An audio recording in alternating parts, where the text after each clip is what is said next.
Tervist! Ma räägin selles videos natukene objektide võrdlemisest.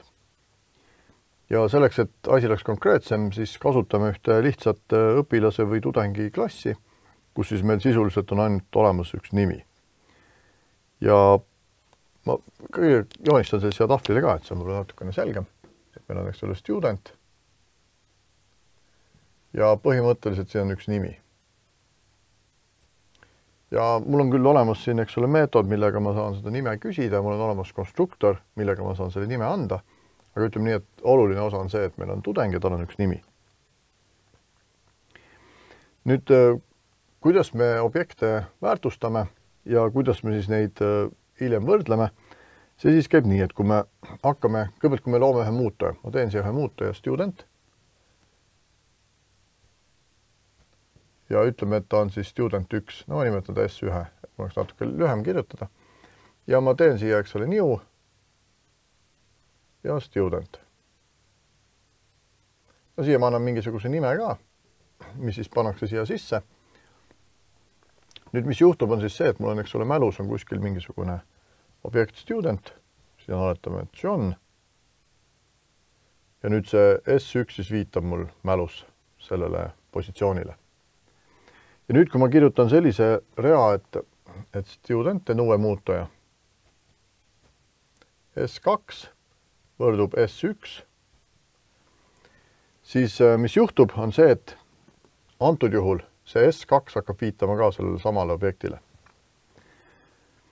Ehk siis, minul siin näites on, eks ole, student kirjutatud välja pikalt, aga mõte on sama, et kui ma ühesõnaga panen ühte muutujasse, panen nii-öelda teise muutuja väärtuse, siis mis juhtub, on see, et tegelikult nad mõlemad hakkavad viitama samale objektile. Ja mälus siis mitte midagi ei muutu, ehk siis kui ma teen päringuid S2 või S1 kaudu, siis nad mõlemad tegelikult viitavad mälus samma kohta.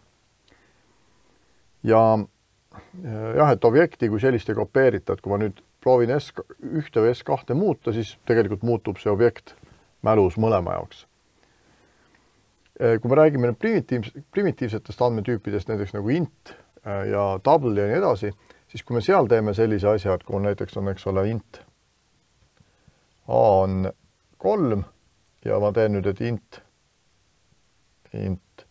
b võrdub a, siis mis juhtub, on see, et nüüd see b väärtus küll on alguses 3, aga tegelikult see väärtus kopeeritakse, siis mul tegelikult võib öelda nii, et see a on kuskil, kuna primitiivsete andmetüüpide puhul meil tegelikult ei toimu üldse viitamist, siis me tegelikult ütlemegi, et a väärtus on 3 ja tegelikult b väärtus on ka 3.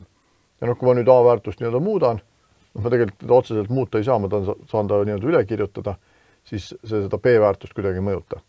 Et see siis käib primitiivsete andmetüüpide kohta, et seal siis kopeeritakse lihtsalt see väärtus siit siis siia, et ühesõnaga see 3 siis kopeeritakse siia b sisse, seepärast see b väärtus on nüüd 3. Objektide puhul siis me seda nii-öelda sisu ei kopeeri, tegelikult mis kopeeritakse on siis see viit. Et kui ma ütlen, et selle viit on näiteks 112, siis ma võin mõelda nii, et see S1 on tegelikult nagu muutuja 112 ja nüüd ka see S2 on muutuja 112. Ja see siis tähistab nii-öelda seda positsiooni, kus meil mälus vajalikud asjad on.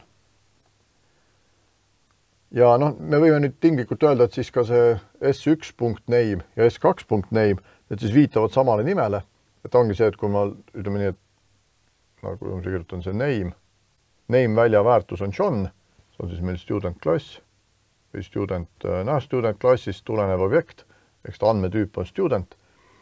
Ehk siis kui mul küll name'i siin otse ei saa pärida, kuna mul name on privaatne, aga mõte on siis see, et kui ma küsin näiteks get name meetodiga seda nime, siis see nimi on nii S1 kui S2 jaoks täpselt sama. Ja siin on siis siit edasi vaatamis, kuidas objekte võrreldakse. Et kui ma loon nüüd S1 ja S2 loon nagu täiesti eraldi objektidena, et näiteks minul siin antud juhul ma ütlesin, et S2 on sama, mis S1, aga kui ma näiteks selle S1 asemel siin teeksin ka new student.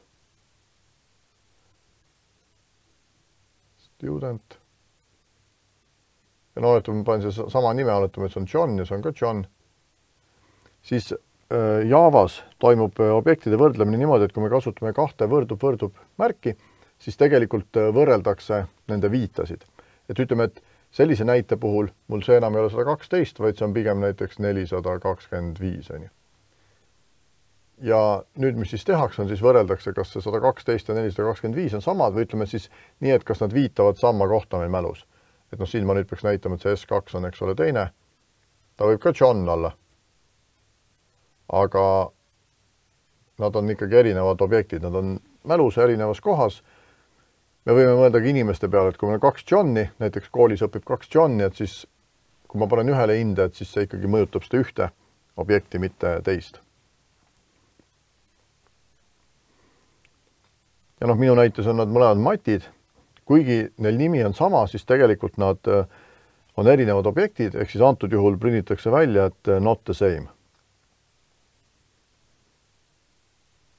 Et eelmise näite puhul, kui ma oleksin võrrelnud S1 ja S2, siis ma oleks saanud, et nad on samad, kuna ma nii olingi kirjeldanud, aga nüüd selle näite puhul, kus ma siis lõin S2, lõin uue eraldi, siis sellisel juhul öeldakse, et need on erinevad tudengid, eks need on erinevad objektid, kuhu nad viitavad ja sellisel juhul nad ei võrdle või nad ei ole võrdsed.